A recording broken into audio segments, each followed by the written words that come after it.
To ensure each candidate receives equal consideration and time to express their views, the following guidelines will be imposed for this forum. Only the candidates will be allowed to speak. Substitute speakers, campaign advisors, and candidates for other offices will not be allowed to speak once the forum has begun. This forum is a job interview.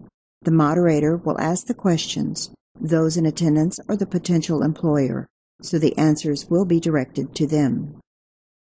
Prior to the start of the forum, the candidates will draw straws. The candidate with the longest straw has the choice of speaking first or second.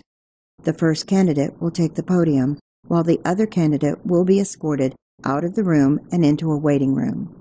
This is done to prevent the second candidate from hearing the questions or answers before it is his turn at the podium.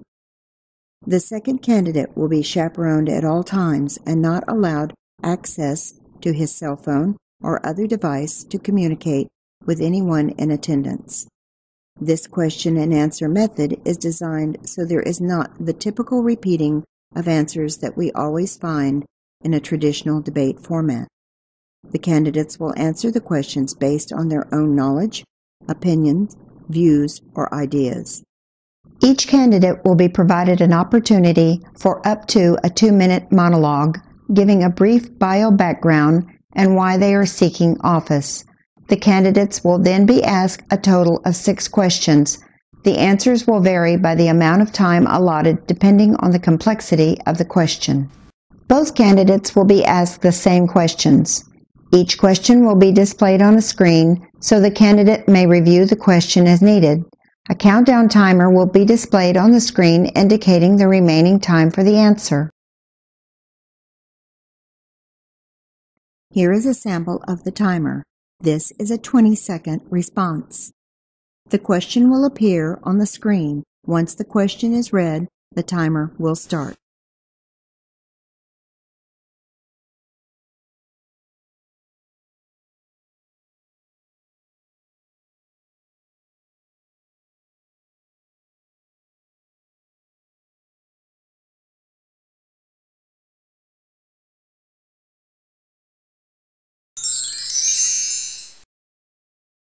The candidate will have up to 2 minutes to give his closing comments. Once the first candidate has answered the questions or the time allotted is completed, he will be escorted back to the green room. The second candidate will then be escorted back into the forum and the interview process will repeat. There are no plans to allow questions to the candidates from the audience. Strict compliance with all time limits on the questions is mandatory. Our moderator will insist on courteous behavior from everyone in attendance. Once our formal program is complete, time will be permitted for attendees to circulate, collect campaign literature, and to discuss their questions, concerns, or support in greater detail with the candidates and each other.